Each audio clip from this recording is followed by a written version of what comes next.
السلام علیکم ورحمۃ اللہ وبرکاتہ۔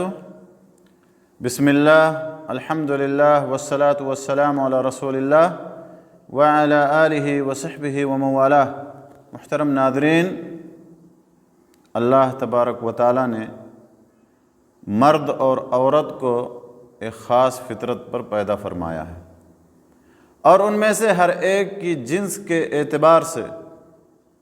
ہر ایک کی جنس کے مطابق ان کا دائرۂ کار متعین کر دیا ہے، اور ان کی خصوصیات اور میزات کو اللہ تبارک و تعالیٰ نے بنایا۔ لہٰذا اللہ تبارک و تعالیٰ کے بنائے گئے طریقے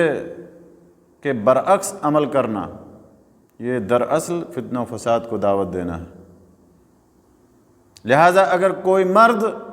عورت کی مشابہت اختیار کرے، یا کوئی عورت کسی مرد کی مشابہت اختیار کرے، چاہے لباس میں، پہناوے میں،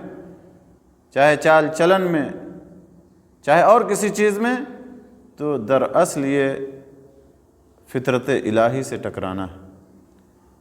اللہ کی بنائی ہوئی فطرت کے تقاضوں کو تار تار کرنا ہے۔ اسی لیے دین اسلام میں مرد و زن کی ایک دوسرے سے مشابہت حرام ہے، اور اللہ کے نبی صلی اللہ علیہ وسلم نے ایسے لوگوں پر لعنت بھیجی ہے۔ لعنت کا مطلب ہوتا ہے کہ اللہ کی رحمت سے دوری، جس کے اوپر اللہ کی یا اللہ کے رسول صلی اللہ علیہ وسلم کی لعنت ہو، ایسے شخص کو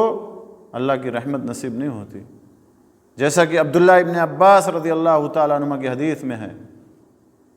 کہتے ہیں،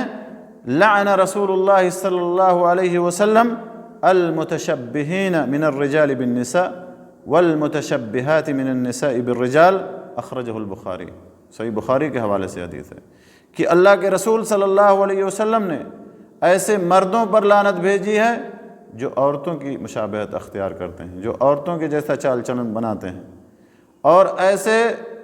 ایسی عورتوں پر لعنت بھیجی ہے کہ جو مردوں کی مشابہت اختیار کرتی ہیں یا مردوں کے جیسا چال چلن اختیار کرتی ہیں۔ تو ایسے لوگوں پر یا ایسے مرد اور عورتوں پر رسول اللہ صلی اللہ علیہ وسلم نے لعنت بھیجی ہے جو ایک دوسرے کی مشابہت اختیار کرتے ہیں، ایک دوسرے کے جیسا چال چلن بناتے ہیں۔ اسی طرح سے ایک اور حدیث میں، ایک دوسری حدیث میں اللہ کے نبی صلی اللہ علیہ وسلم نے ایسے مرد اور ایسی عورت پر لعنت بھیجی ہے جو ایک دوسرے کے جیسا لباس پہنتے ہیں، جیسا کہ ابو ہریرہ رضی اللہ تعالیٰ عنہ سے مروی ہے۔ کہتے ہیں، لعن رسول اللہ صلی اللہ علیہ وسلم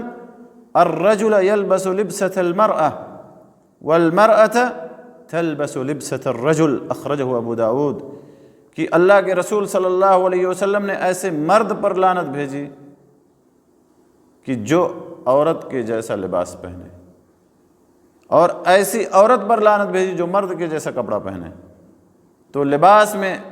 اگر کوئی مرد کسی عورت کی مشابہت اختیار کرتا ہے، یا کوئی عورت کسی مرد کی مشابہت اختیار کرتی ہے، تو اللہ کے رسول صلی اللہ علیہ وسلم نے ایسے لوگوں پر لعنت بھیجی۔ لہٰذا ہر مسلمان کو چاہیے، چاہے وہ مرد ہو یا عورت، کہ وہ ایک دوسرے کی مشابہت اختیار کرنے سے بچے، چاہے وہ چال ڈھال میں ہو، چاہے وہ لباس اور پہناوے میں ہو، یا چاہے وہ شکل اور صورت میں ہو۔ اسی طرح سے ایک اور حدیث ہے جو ام المومنین عائشہ رضی اللہ تعالی عنہ سے مروی ہے۔ کہتی ہیں، لعن رسول اللہ صلی اللہ علیہ وسلم الرجلة من النساء، اخرجہ ابو داود۔ سنن ابو داود کے حوالے سے حدیث ہے کہ اللہ کے رسول صلی اللہ علیہ وسلم نے مردوں کی طرح بننے والی عورتوں پر لعنت فرمائی ہے۔ وہ عورتیں جو مردوں کی طرح بنتی ہیں، جو مردوں کی شکل و صورت اختیار کرتی ہیں، جو مردوں کی طرح کپڑے پہنتی ہیں، جو مردوں کی چال ڈھال اختیار کرتی ہیں، کتنی ایسی عورتیں ہیں، اور کچھ مرد بھی ایسے ہیں جو عورتوں کی مشابہت اختیار کرتے ہیں، اور کتنی عورتیں ہیں جو مردوں کی مشابہت اختیار کرتی ہیں، چال ڈھال میں، چال چلن میں، شکل و صورت میں، لباس اور پہناوے میں، جبکہ لعنت بھیجی گئی ہے، اور اس فعل کو دین اسلام میں حرام قرار دیا گیا۔ اسی طرح سے ہمیں چاہیے کہ ہم اپنے بچوں اور بچیوں کی تربیت اسی فطرت کے مطابق کریں، جس فطرت پہ اللہ تبارک و تعالیٰ نے انہیں پیدا فرمایا ہے۔ بچے گرچہ مکلف نہیں ہیں لیکن والدین مکلف ہیں، لہذا جب بچوں کے لیے اپنے یا بچیوں کے لیے کپڑے لائیں یا ان کے لیے کوئی چیز خریدیں تو اس بات کا خاص خیال رکھیں تاکہ ان کی تربیت اسی فطرت کے مطابق ہو، اسلامی طریقے کے مطابق ہو، تاکہ جب وہ بڑے ہوں تو یہ ساری چیزیں ان کے ذہن میں، ان کی دماغ میں اور ان کے دل اور دماغ میں یہ چیزیں بیٹھی ہوئی ہوں کہ یہ فطرت جس پر اللہ تبارک و تعالیٰ نے پیدا فرمایا ہے اسی فطرت کے مطابق وہ عمل کریں۔ لہذا یہ والدین کی ذمہ داری ہے، یہ ماں باپ کی ذمہ داری ہے، یہ گارجین اور ذمہ داران جو ہیں ان کی یہ مسئولیت ہے کہ وہ اپنے بچوں کی، اپنے بچیوں کی تربیت اسی ڈھنگ سے کریں، کیونکہ کچھ لوگ تو ایسے ہیں جو اس بات کا بالکل خیال نہیں رکھتے، خاص طور پہ بچوں اور بچیوں کے تعلق سے۔ لہذا بچوں کے لیے بچیوں کے جیسا کپڑا یا بچیوں کے لیے بچوں جیسا کپڑا، لڑکوں کے لیے لڑکیوں جیسا، لڑکیوں کے لیے لڑکوں جیسا کپڑا، تو ہمیں اس بات کا خاص خیال رکھنا چاہیے اور مرد کو عورت کی مشابہت اختیار کرنے اور عورت کو مرد کی مشابہت اختیار کرنے سے بچنا چاہیے، کیونکہ یہ فعل ایک لعنتی فعل ہے اور اسے حرام قرار دیا گیا ہے۔ اللہ تبارک و تعالیٰ سے دعا ہے کہ اللہ تعالیٰ ہمیں ہر